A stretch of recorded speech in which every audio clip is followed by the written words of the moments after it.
Dear student, this is your second lecture of your 12th physics, unit number 1, that is electrostatics. In the first lecture, I have covered the syllabus part of your unit number 1, that what are the contents of your unit number 1.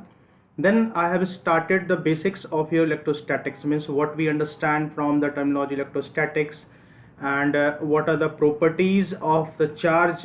So I have discussed those things in the lecture number 1. Okay, so in this lecture I am going to cover the process of the charging of a body, or you can say the methods how we can produce the charge, and in the last part I will discuss about the some points about the Coulomb's law. Okay, so let's start with this topic. So the first of all, the methods of charging of a body, means how we can produce the charge. See, to understand this topic, first of all we need to understand that what is going to happen whenever we apply these kind of your as you are being able to see here, the 6 types. So basically any body is at a neutral condition in terms of charge. Okay, what I mean to say, for example, if you take any body like this one, okay, this body is M, or you can understand this thing here, if body is M, okay, M mass, then it will be in the neutral condition or neutral state in terms of the charge. Present initially it will don't have any charge if you haven't applied any external force or external means to produce the charge. Till then it will be in a electrically neutral condition, the very first thing we have to remember.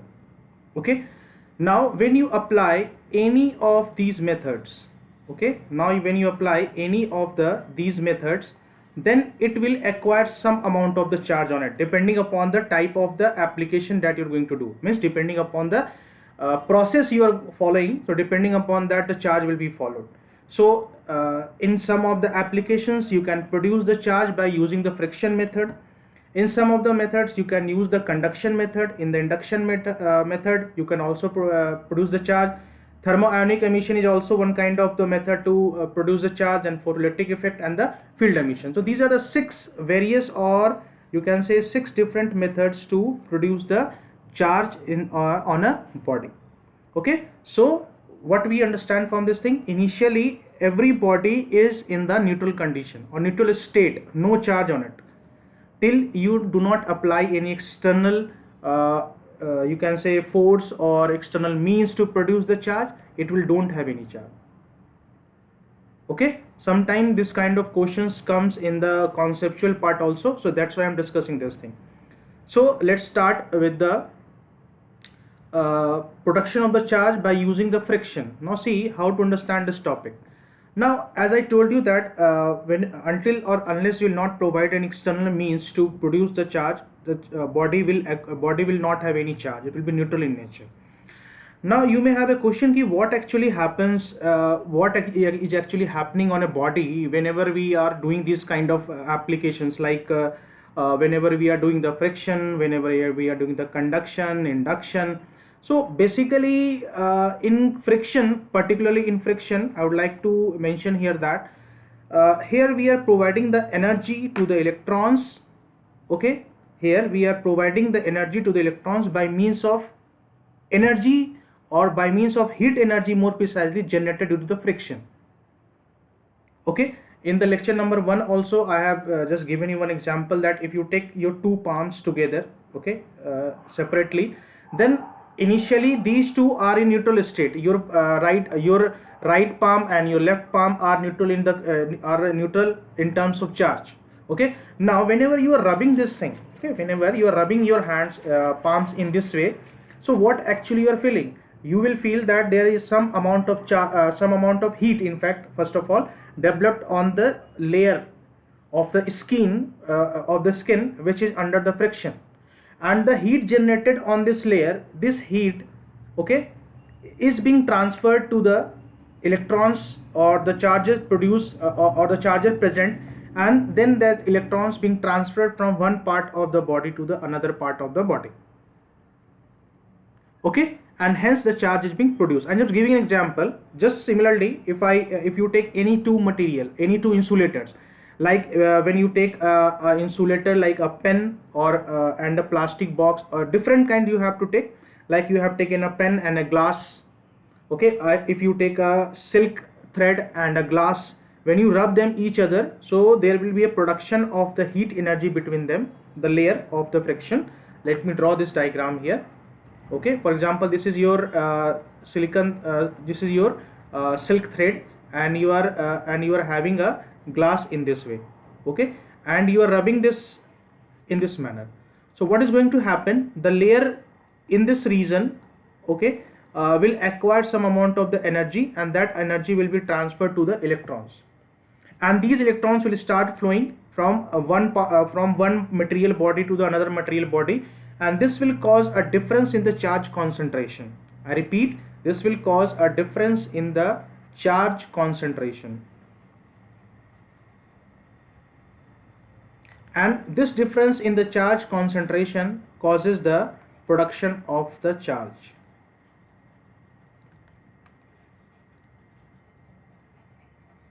So if electrons are lost, then that particular body acquires a positive charge, and if electrons are gained, okay, then it acquires a negative charge. This is the main thing that we have to understand from this one. Okay, so if a material body is transferring the electron, then it will have a positive charge, and if a material body is taking the electron, then it will have a negative charge.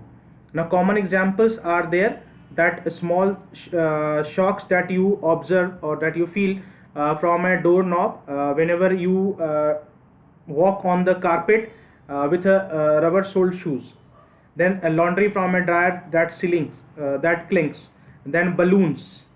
Okay, all these are the methods of generation of charge by using the friction method. Now next part is your charging by conduction. How can we produce the charge by using the conduction? Now in this case, what we are doing, two cases are taken here. In case number one, this stick is your or you can say the rod is your negatively charged. Okay, and the ball here is your neutral. As you can see, it a neutral ball means initially there is no charge on the ball, but whenever you bring this charge stick in conduction means what? You are making a physical contact between them. Conduction means physical contact. Let me note it down here. It means that it's a physical contact. So whenever you make a physical contact between these two material, then the charge present here, okay, then the charge present here on the rod will get transferred to the neutral ball, and whenever this charge will transfer, so whatever the charge is having on the rod, this charge will get transferred to the ball. So for example, if in the starting part, if this rod, let's take an example, if this rod has 10 electrons, okay, then after the physical contact, may be possible that this ball will gain 4 electrons and it will have remaining 6 electrons. So overall, as you can see, the inside the system, okay, charge remains constant. This is the conservation of the charge is being followed. So if you consider this thing as a system, and more precisely the isolated system, okay, if you consider this thing as an isolated system, then the charge remains constant. Initially the charge was 10 electron, and after this phenomena or after this application also, the number of charge is going to be 10 electrons. Okay, second thing, if in contrast to that, if you have 10 positive charge here, so similarly as we have discussed here, so some positive charges will be acquired by the ball and remaining will be on the rod or on the stick that you are going to be make the contact with the ball. Okay, so this is the method of production of the charge by using the conduction. Now charge by induction. Charge by induction, in this you will not know physical contact. Let me mention here you don't have any physical contact. Without physical contact you are producing the charge. So what we are doing actually, here you are having one kind of charge body here. Let's say that it's a negative charge. When you bring this negative charge body near to this one, so there will be a rearrangement of the charge in the body. Here all the opposite charges like positive will try to acquire the place near to this surface. Okay, near to this surface, all the positive charge will try to acquire it, and negative charges will lie away from this surface. Okay, and whenever you connect it to the ground, all the negative charge will be drained out, and hence your ball will have a net positive charge. Okay, so this is a method of production of the charge by induction. Means here you are not doing any making any physical contact between two material bodies. In fact, one charge body is brought near to the another body, and due to that there is a net movement of the charges inside the body, and then there is a rearrangement of the charge inside the body, and hence you get a net charge on a body. Okay, so this was the method. Now one important thing I would like to discuss here, that now we have discussed that we have generated the charge, or we have produced the charge by conduction method and by the induction method. But what is the difference basically? Okay, what is the difference between the charge produced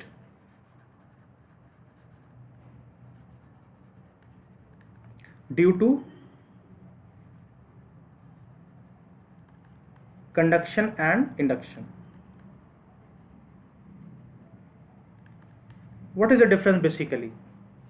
Okay, are you getting my point? What is the difference between basically means charge produced in conduction method and charge produced in induction method?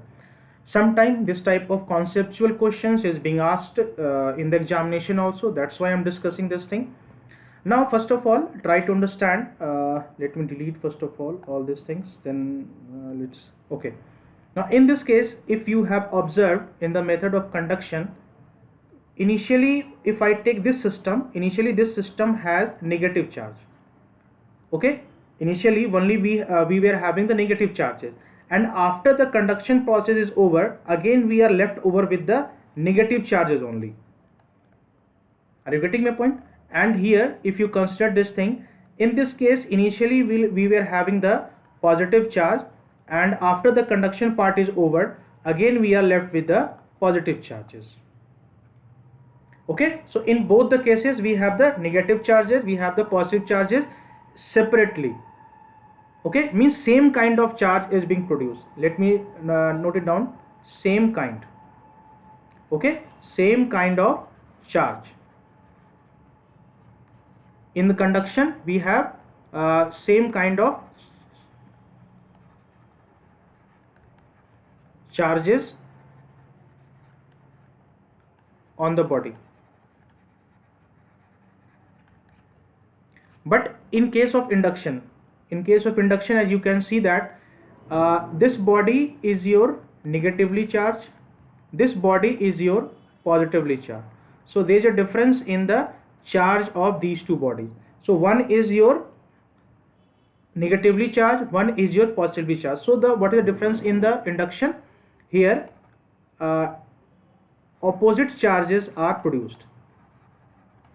Okay, opposite charge is produced.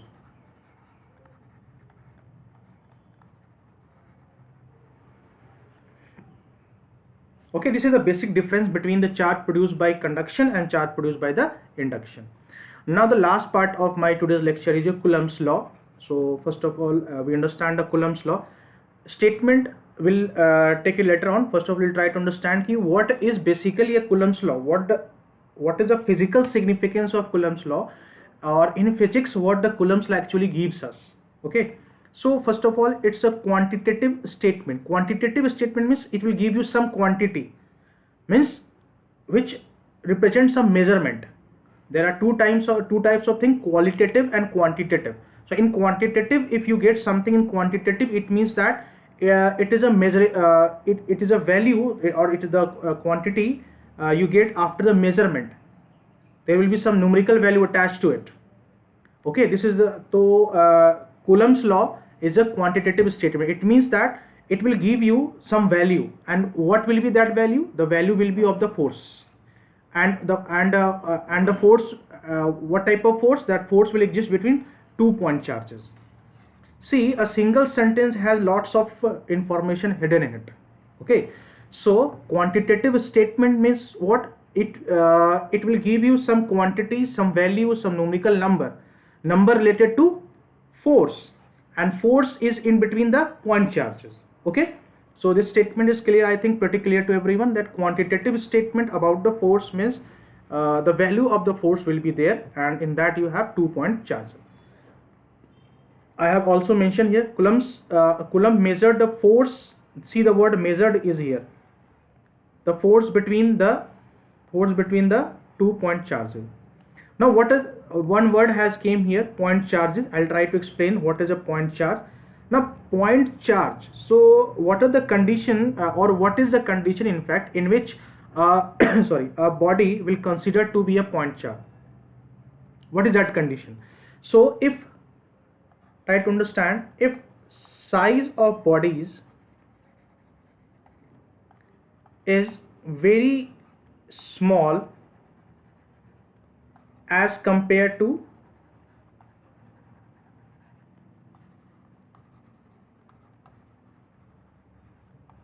distance between them.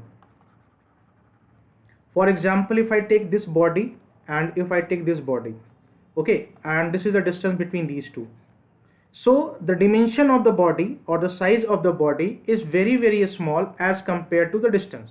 Similarly, in this case also, the size of the body is very small as compared to the distance between these two. So in this condition, the body number A, the body B can be considered as a point charge. Okay, so point charge definition is written there: when the linear size of the charged bodies are much smaller. Linear size, that now you may have a question, so this is circular. Linear means beta 2 pi r. You can, if you take the circumference, it becomes a linear dimension, na? Because what is a circle in fact? When you cut this point here, it will be in a it will be like a straight line. So if the 2 pi r is less than the distance between, then in that case you can consider that thing as a point charge. Okay, I'm just taking a simple ring here, although for a sphere the surface area is different. Now we are on the verge of defining the Coulomb's law. So Coulomb's law says that if 2 point charges Q1 and Q2, okay, if 2 point charges like this point charges Q1 is there, another point charge Q2 is there. If Q1 and Q2 are separated by a distance r, okay, in vacuum they are, so then there will be a force, electrostatic force between them. So the electrostatic force between them will be proportional to the product of the charges Q1 and Q2, and inversely proportional to the square of the distance between them. Here capital R is being written here, so let me take capital R here so that you do not get confused. Okay, and after combining these two proportionality equations, we get F is proportional to Q1 Q2 by R square. This is the statement of your Coulomb's law. Now when we combine these, and whenever you remove the proportionality sign, then we get a constant K, and this K constant is given by 1 by 4 pi epsilon naught. Okay, and this epsilon naught has a value of 8.84 into 10 to the power minus 12. So whenever you put this thing, so finally this is the Coulomb's law, and as you can see here, this is the nothing but your quantitative value of force. Why? Because you will have some value of the charge, numerical value of the charge will be there, numerical value of Q2 will be there, 4 is a numerical value, pi is a numerical value, epsilon naught you will get here from the numerical value, and r is a distance. So ultimately you will get a value, numerical value. Okay, means some the value that you got from after the measurement. So that's why. So this is the you can say the equation of the Coulomb's law. Limitation is that Coulomb's law is applicable for the point charges only, and second condition is that the body should be stationary with each other. This is the second condition we have to understand. Okay, Now the last part of the lecture is that Coulomb's law in vector form, and here we have to understand that, for example, if you want to find out the force on Q1 due to Q2, okay, force on Q1 due to Q2, and here let me use the small notations, and here you have to find out force on Q2 due to Q1. Okay, in this way we define. So force on Q1 is being given by, now try to understand the arrow here. F21 means force from 2 to 1. Okay, direction is from 2 to 1. 2 to 1. This is the force. So now see here, F12 and F21 we have to understand. So as both are the same nature of the charge, this is also positive, this is also positive, so there will be a net repulsion. So the direction of the force will be in this direction. So force on Q1 due to Q2 means direction of the force is from 2 to 1. Direction of the force is from 2 to 1. That's why it is being written there 2 to 1, and the arrow is in this direction. Okay, so just this expression will remain same. The thing is that there will be a change in the unit vector only. Similarly, force on Q2 due to 1, see this notation, we have to understand this vector notation very carefully while solving the numericals. Okay, so F12, force on force from 1 to 2. Okay, force from 1 to 2. So just there is a change in the unit vector, and as R12 is the negative of the R21, so F21 will be equal to F12. So equal repulsion forces will be there. Now Coulomb's law in superposition form. Superposition means what? Whenever you want to find out the net output or the net you can say result due to the effect of different means or different sources. Here you want to find out the force on Q or the net Q force on the Q due to the other charges present here. Okay, so this is one of the charge, another charge means you want to find out that what will be the net force on Q due to these charges. Okay, so if you have this kind of situations, then in that situation we apply the superposition law. So if more than one charge is causing a force on object 1, then the net force acting on the object 1 is the sum of all the individual forces acting on it, and this is your superposition law. Here you have to apply the vector. The vector has been missed here, you can mention here. So all the vectors you will be having in this way. Okay, so this was all about the today's lecture. In that I have covered the methods of charging, then I have discussed about the difference between the induction method of the charging and the conduction method of the charging. Then I have discussed the Coulomb's law, and in the Coulomb's law I have discussed its definition, its equation. Okay, and then I have discussed about the superposition, the vector form of Coulomb's law. Okay, so I'll be covering next topic in the coming video lecture. If you have any doubt in the lectures, then please mention the doubt in the comment box. I'll be taking the doubt in the coming lectures. Okay, so thank you so much for watching this video, and take care of yourself.